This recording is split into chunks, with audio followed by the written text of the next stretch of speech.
जितने भी लोग आईफोन का, आईपैड का इस्तेमाल करते हैं, ये उनके लिए जरूरी जानकारी हो सकती है। दरअसल एक शॉकिंग इंसिडेंट निकलकर सामने आया है जम्मू कश्मीर से। इस इंसिडेंट में ये हुआ कि एक आईफोन चार्ज नहीं लग रहा था।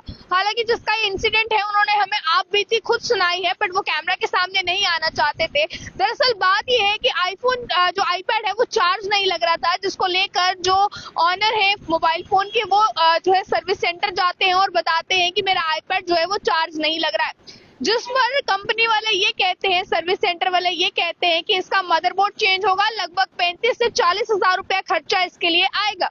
जिसके बाद जो है वो अपना आईपैड वापस लेकर ऑनर आ जाते हैं और एक लोकल टेक्नीशियन को दिखाते हैं।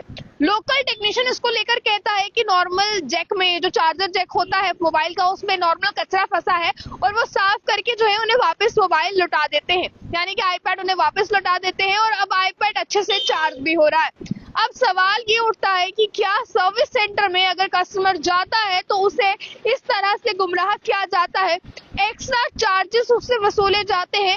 अगर वाकई में सिर्फ जैक में प्रॉब्लम थी या जैक में सिर्फ कचरा फंसा था तो ये चीज सर्विस सेंटर वाले भी बता सकते थे। फिर आखिरकार क्यों सर्विस सेंटर वालों ने ये कहा कि इसका पूरा मदरबोर्ड चेंज होगा और जिसे चेंज करने का 35 से 40 हजार रुपया खर्चा आएगा।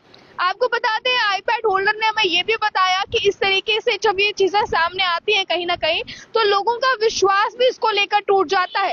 लोगों का विश्वास इसलिए टूट जाता है कि लोग आपकी कंपनीज पर, आपके ब्रांड्स पर विश्वास करते हैं और अपना मोबाइल चाहते हैं कि सर्विस सेंटर से ही ठीक हो, यानी कि कंपनी से ही ठीक हो, ताकि बाहर अगर हम फोन खुलवाते हैं तो इन फ्यूचर कोई प्रॉब्लम आती है तो कंपनी रिस्पॉन्सिबल नहीं होती है।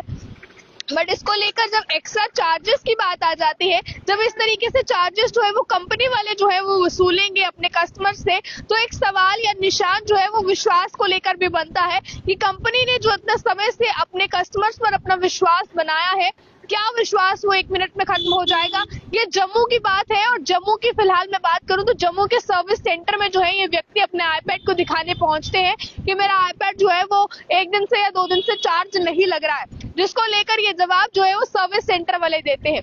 अब इसको लेकर जो है अभी फिलहाल जिनका ये मोबाइल जो आईपैड था, अब ये कैमरा के सामने नहीं आ सकते, बट इन्होंने इस चीज को क्लियर किया। अब इस पर अगर कोई राय अपनी जो है वो सर्विस सेंटर वाले रखना चाहते हैं या उनकी कोई इस पर टिप्पणी है तो वो भी हमें कांटेक्ट कर सकते हैं हमारे चैनल पर दिए गए नंबर पर। कहीं ना कहीं एक लोगों के विश्वास के साथ जो है वो खिलवाड़ की एक बात जो है वो सामने आई कि लोग विश्वास करते हैं, सर्विस सेंटर में जाते हैं, अपने मोबाइल फोन दिखाते हैं, लेकिन जिस चीज का कंपनी सर्विस सेंटर जो है वो लगभग जो है 45 से 40 हजार रुपया जो है वो मांग रही थी सर्विस का, वहीं पर जो बाहर जिस सब इस व्यक्ति ने दिखाया तो बाहर जो है वो ये चीज जो है वो सिर्फ जैक में जो डस्ट फंसी थी वही साफ करने से जो है वो ठीक हो गई और अब आईपैड जो है वो चार्ज हो रहा है। इस पर कहीं ना कहीं सवाल ये निशान बनता है। हालांकि हम किसी को भी यहाँ पर सर्टिफिकेट नहीं दे रहे हैं, बट ये चीजें अगर मार्केट में हो रही है तो ये कहीं ना कहीं गलत है और कस्टमर्स के ट्रस्ट के साथ भी खिलवाड़ है। इस पर अगर सर्विस सेंटर वाले कोई भी अपनी राय रखना चाहते हैं तो वो हमें कांटेक्ट कर सकते हैं किसी भी माध्यम से, हमारी ईमेल से या फिर हमारे दिए गए नंबर्स पर जाकर कांटेक्ट कर सकते हैं। हम उनका पक्ष भी इसके सामने रखेंगे। हम किसी को भी सर्टिफिकेट नहीं दे रहे हैं, बट आम जनता के भरोसे की जब बात आती है तो बोलना जरूरी है। इस पर आगे की जानकारियों के लिए देखते रहे ऑल टाइम कैमरा पर्सन गुलशन को दीजिए इजाजत। जय हिंद।